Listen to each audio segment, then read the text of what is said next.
नमस्कार, स्वागत है आप सभी का संस्कृत प्रभा यूट्यूब चैनल पर। मित्रों, टीजीटी पीजीटी 2020 हेतु संस्कृत विषय के सुपर 30 प्रश्नोत्तरी आप सबके बीच में लेकर के उपस्थित हुए हैं। सीरीज फर्स्ट है। यह सीरीज लगातार तब तक चलेगी जब तक आप सभी का एग्ज़ाम्स नहीं हो जाता है। तो परीक्षा की तिथि से पूर्व तक सुपर 30 प्रश्नोत्तरी चलेगी और मुझे लगता है कि ये प्रश्न अगर आप तैयार कर लेते हैं तो निश्चित रूप से आप सफल हो जाएंगे। इन प्रश्नों को ज़रूर देख लें, परीक्षा में आना तय है। मेरे द्वारा जो भी प्रश्न संस्कृत विषय के दिए जा रहे हैं तो उन प्रश्नों को ज़रूर अच्छी तरीके से सुन लें और इस वीडियो को बार बार सुने। आपके दिमाग में ये सभी प्रश्न तैयार हो जाएं, आपके दिमाग में घुस जाएं। तो संस्कृत के सुपर 30 प्रश्नोत्तरी की सीरीज आज प्रारंभ होती है। सीरीज फर्स्ट है। आइए बात करते हैं पहले प्रश्न पर। जी हाँ, आपके पाठ्यक्रम पर आधारित पूरी प्रश्नोत्तरी चल रही है। और किस भाषा के व्याकरण शास्त्र अध्ययन का सूक्ष्म एवं विस्तृत हुआ है? किस भाषा के व्याकरण शास्त्र का अध्ययन सूक्ष्म एवं विस्तृत हुआ है? विकल्प है अंग्रेजी, संस्कृत, फारसी। जी हाँ, इसका राइट आंसर होगा संस्कृत। चलिए आगे बढ़िए। किसने सर्वप्रथम शब्दों का चतुर्विभाजन किया है? चतुर्विध विभाजन किया है। 4 भागों में सबसे पहले शब्दों का विभाजन किया गया था। पाणिनि के द्वारा, कात्यायन के द्वारा, पतंजल के द्वारा, यास्क के द्वारा। इसका राइट आंसर होगा ऑप्शन नंबर डी। तीसरा प्रश्न है सुपर 30 सीरीज का तीसरा प्रश्न। यास्क का समय है 500 ईसा पूर्व, 800 ईसा पूर्व, 400 ईसा पूर्व, 600 ईसा पूर्व। इसका राइट आंसर है 800 ईसा पूर्व। अगला प्रश्न है पाणिनि के पूर्ववर्ती आचार्य नहीं है। देखिए, आप सब ध्यान दीजिएगा, नहीं हाँ प्रश्नों को ज़रूर अच्छी तरीके से सेट कर लीजिएगा, क्योंकि नहीं और हाँ से कभी कभी प्रश्न जो है गलत हो जाते हैं। ऑप्शन विकल्प ज़रूर चारों विकल्प पढ़िएगा। कात्यायन, जी हाँ, पाणिनि के पूर्ववर्ती आचार्य नहीं है कात्यायन, आपिशल, शाकल और शाकटायन। तो इसका राइट आंसर होगा कात्यायन। कात्यायन पाणिनि के परवर्ती हैं, न कि पूर्ववर्ती। तैत्तिरीय संहिता के अनुसार कौन सा सर्वप्रथम व्याकरण है? पाणिनि, ऐन्द्र, तमिल व्याकरण, चांद्र व्याकरण। इसका राइट आंसर है ऐन्द्र व्याकरण। जी हाँ, तैत्तिरीय संहिता के अनुसार यह सिद्ध होता है कि ऐन्द्र व्याकरण ही सर्वप्रथम व्याकरण है। और फिर आगे देखिएगा, डॉक्टर बर्नेल ने ऐन्द्र व्याकरण की समानता किससे की है? पाणिनि से, ऐन्द्र व्याकरण से, तमिल व्याकरण से, चांद्र व्याकरण से। तो इसका राइट आंसर होगा ऐन्द्र व्याकरण की तुलना जो है तमिल व्याकरण तोल्काप्पियम से की गई है। जी हाँ, तोल्काप्पियम, तमिल व्याकरण तोल्काप्पियम से। इसका राइट आंसर सी होगा। सुपर 30 सीरीज का 7वां प्रश्न है कातंत्र व्याकरण किस व्याकरण का अनुसरण करके बना है? पाणिनि, ऐन्द्र व्याकरण, तमिल व्याकरण, चांद्र व्याकरण। जी हाँ, कातंत्र व्याकरण किस व्याकरण का अनुसरण करके बना है? तो इसका राइट आंसर है, आप लोग भी उत्तर जरूर कमेंट बॉक्स में देते रहें और ताकि आप सभी को यह पता चले कि हम कितने प्रश्नों को सॉल्व कर लेते हैं। तो सबसे पहले प्रश्नों को अच्छी तरीके से पढ़िएगा। कातंत्र व्याकरण और कातंत्र व्याकरण किस व्याकरण का अनुसरण करके बना है? पाणिनि, ऐन्द्र, तमिल, चांद्र। तो इसका राइट आंसर होगा ऐन्द्र व्याकरण, क्योंकि सर्वप्रथम व्याकरण है। वररुचि और व्याड़ किस व्याकरण संप्रदाय के थे? पाणिनि, ऐन्द्र, तमिल व्याकरण, चांद्र व्याकरण। वररुचि और व्याड़ जो है ऐन्द्र व्याकरण संप्रदाय के थे। इसका राइट आंसर बी होगा। आप लोग भी उत्तर दीजिए। इस श्रृंखला को और भी सही से सभी प्रश्नों को सेट करते हुए बनाया जाएगा और मेरे ख्याल से इन प्रश्नों को आप सॉल्व कर लेते हैं तो निश्चित रूप से आप सफल घोषित हो सकते हैं 2020 में। तो इन सभी प्रश्नों को आप हल्के में न लेंगे, बल्कि इनको सीरियस होकर के आप ज़रूर पूरा वीडियो को देखेंगे और समझेंगे। चलिए, ऐन्द्र व्याकरण पाणिनि व्याकरण की अपेक्षा है जटिल, कठोर, सरल, प्रौढ़। तो आप सबको बता दूं कि बहुत ही सरल है ऐन्द्र व्याकरण पाणिनि व्याकरण की अपेक्षा। राइट आंसर इसका होगा सी। 10वां प्रश्न है सुपर 30 सीरीज का 10वां प्रश्न है पाणिनि व्याकरण है मनोवैज्ञानिक, मनोविज्ञान पर आधारित, वैज्ञानिक है, सामाजिक है, साहित्यिक है। इसका राइट आंसर है वैज्ञानिक है। जी हाँ, पाणिनि का जो व्याकरण है वह विज्ञान पर आधारित है, अर्थात वैज्ञानिक पर, इसको आप समझ लेंगे। सुपर 30 का 11वां प्रश्न है, डॉक्टर वासुदेव शरण अग्रवाल ने पाणिनि का समय माना है 500 से 400 ईसा पूर्व, ऑप्शन बी 500 ईसा पूर्व से 300 ईसा पूर्व, 400 से 350 ईसा पूर्व, डी ऑप्शन 350 से 200 ईसा पूर्व। इसका राइट आंसर है ऑप्शन नंबर ए 500 से 400 के बीच में। 12वां प्रश्न है, मैक्स मूलर ने पाणिनि का समय माना है। देखिए आपकी जो पुस्तक है डॉक्टर बाबूराम सक्सेना, उसकी भूमिका के प्रश्न आप सभी ने लाइव क्लास में पढ़ा था SBJ के प्लेटफॉर्म पर और संस्कृत प्रभा यूट्यूब चैनल पर। उसी का हम आपको सुपर 30 प्रश्न दे रहे हैं और आप सब से उम्मीद करूंगा कि आप लोग ज़रूर इन प्रश्नों को सॉल्व करेंगे, क्योंकि डॉक्टर बाबूराम सक्सेना व्याकरण प्रवेश का आपके पाठ्यक्रम में है। तो मैक्स मूलर ने पाणिनि का समय माना है 500 ईसा पूर्व, 500 ईसा पूर्व, इसमें रिपीट हो गया, इसको आप सही कर लेंगे। 400, 550 ईसा पूर्व, 400 ईसा पूर्व, 350। इसका राइट आंसर है 350 ईसा पूर्व। तो देखिए पाणिनि, कात्यायन, पतंजलि का जो समय है उसको आप नोट कर लेंगे।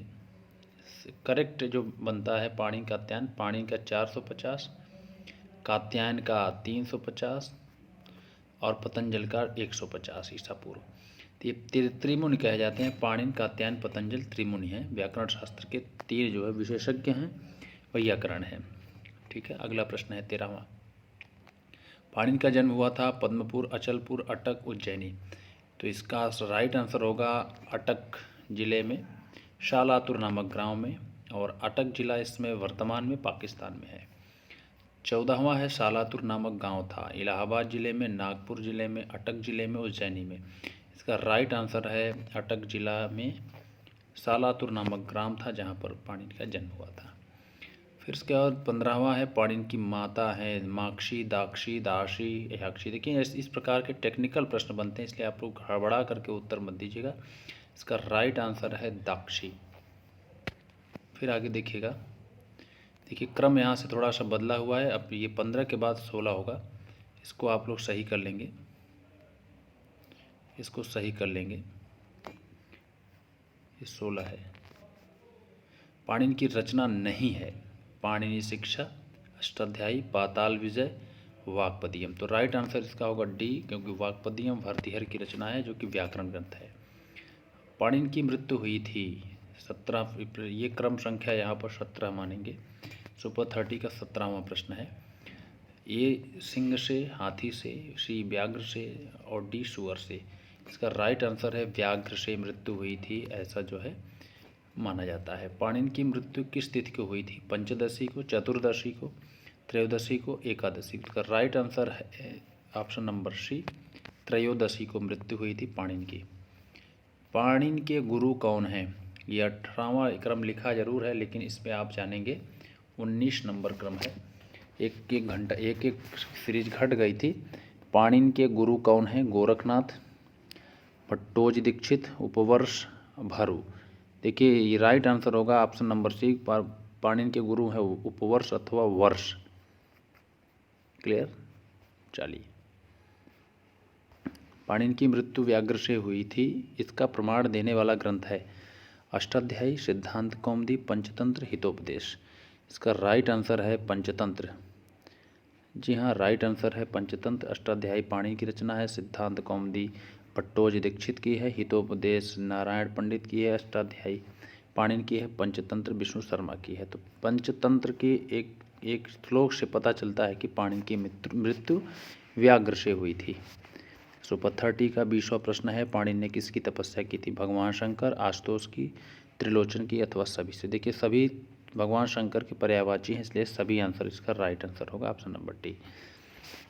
अगला प्रश्न है, महेश ने कौन सा वाद्य यंत्र बजाया था? डमरू, तबला, ढोलक, मृदंग। इसका राइट आंसर है डमरू। भगवान शंकर ने, महेश ने डमरू बजाया था जिससे ध्वनियाँ निकली थी, और पाणिनि ने उन ध्वनियों से माहेश्वर सूत्र बनाया था। 14, 22वां यहाँ ये राइट आंसर जो क्रम चल रहा है वह 23वां प्रश्न है। वैयाकरण लोग किस दिन व्याकरण का अध्ययन अध्यापन नहीं करते हैं? त्रयोदशी को, पंचमी को, चतुर्दशी को, एकादशी। उसका राइट आंसर है ऑप्शन नंबर ए, त्रयोदशी को। अष्टाध्यायी में कुल कितने सूत्र हैं? लगभग 2000, लगभग 3000, लगभग 4000। तो इसका राइट आंसर है लगभग 4000 सूत्र हैं। और अष्टाध्यायी सूत्रात्मक शैली में लिखी गई है, ऐसा भी प्रश्न पूछा जाता है। 24वां प्रश्न है। ये क्रम यहाँ पर एक क्रम जो है टूट गया था, इसलिए क्रम 24 नंबर पर है। सुपर 30 का 24वां प्रश्न है। अष्टाध्यायी का विभाजन हुआ है चरण अध्याय सूत्रों में, अध्याय पाद सूत्रों में, और सी नंबर पर है सूत्र अध्याय और पाद में, डी है कांड अध्याय और वर्ग में। इसका राइट आंसर है पहले 8 अध्याय हुए हैं, फिर प्रत्येक अध्याय में 4-4 पाद हैं, फिर प्रत्येक पादों में सूत्रों की संख्या है। ठीक है, इसलिए राइट आंसर बी होगा। सुपर 30 का 25वां प्रश्न है। अष्टाध्यायी के कितने सूत्रों को छोड़कर शेष 3995 सभी सूत्र पंडितों के द्वारा सुरक्षित है? 6 सूत्र, 10 सूत्र, 5 सूत्र, 7 सूत्र। देखिए 5 सूत्र जो है इधर उधर हो चुके हैं। अष्टाध्यायी के शेष 3995 सूत्र सुरक्षित हैं, ऐसा प्रश्न बनता है आपका। ठीक है, अगला प्रश्न है 26वां प्रश्न है। संज्ञा एवं परिभाषा का वर्णन किस अध्याय में है? प्रथम अध्याय, द्वितीय अध्याय, सप्तम अध्याय, अष्टम अध्याय। इसका राइट आंसर है प्रथम अध्याय। जी हाँ, संज्ञा एवं परिभाषाओं का वर्णन जो है अष्टाध्यायी के प्रथम अध्याय में है। तो आप लोग जरूर इन प्रश्नों को जरूर तैयार कर लेंगे, क्योंकि यहाँ से प्रश्न अक्सर बनते हैं। तो अगला प्रश्न है दूसरे अध्याय में, अष्टाध्यायी के दूसरे अध्याय में वर्णित है। ये 27वां प्रश्न है। समास कारक दोनों। जी हाँ, इसका राइट आंसर है ऑप्शन नंबर सी, समास एवं कारक दोनों का वर्णन है दूसरे अध्याय में। तो हमने आपको बताया था इसका क्लू, जिसमें देखिए समास में 2 बार स, कारक में 2 बार क, इसलिए दूसरे अध्याय में समास और कारक का वर्णन हुआ है। अगला प्रश्न है 28वां। तद्धित प्रकरण का वर्णन किस अध्याय में है? प्रथम, द्वितीय, चतुर्थ, षष्ठम। तद्धित प्रकरण का वर्णन किस अध्याय में है? प्रथम, द्वितीय, चतुर्थ, षष्ठम। तो तद्धित प्रकरण का वर्णन हुआ है, आप इसको देख लेंगे चौथे और 5वें अध्याय में, लेकिन इसमें ऑप्शन में केवल चतुर्थ है, इसलिए चतुर्थ होगा। चौथे और 5वें अध्याय में तद्धित प्रकरण का वर्णन है। ठीक है, इसका राइट आंसर होगा ऑप्शन नंबर सी। 28वां यहाँ 29 प्रश्न संख्या है। संधि का वर्णन किस अध्याय में है? अष्टम, द्वितीय, चतुर्थ और षष्ठम। इसका राइट आंसर है 8वें अध्याय में संधि का वर्णन है, जो कि आपके पाठ्यक्रम में है, आप पढ़ेंगे।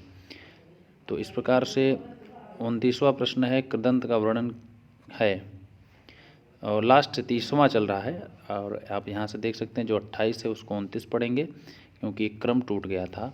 सुपर 30 का लास्ट प्रश्न है कृदंत का वर्णन है अष्टम, द्वितीय, चतुर्थ और षष्ठम में। तो इसका राइट आंसर है 8वें अध्याय में। तो यहाँ से आप नोट कर लेंगे 8वें अध्याय में। सुपर 30 के सीरीज जो है लगातार चलेगी जब तक आपकी परीक्षा संपन्न नहीं हो जाती है। तो इन सभी प्रश्नों को हल्के में मत लीजिएगा। मेरे द्वारा जो भी प्रश्न बनाए जा रहे हैं ज़रूर टेस्ट लगाइएगा, और कमेंट बॉक्स में ABCD करके अपना रिजल्ट दीजिएगा। और भी महत्वपूर्ण सीरीज प्राप्त करने के लिए चैनल को सब्सक्राइब कर लेंगे, बेल आइकन को दबा देंगे, ताकि नोटिफिकेशन के माध्यम से आप तक सभी महत्वपूर्ण सूचनाएं पहुंच सकें। तो आज के लिए इतना ही, धन्यवाद।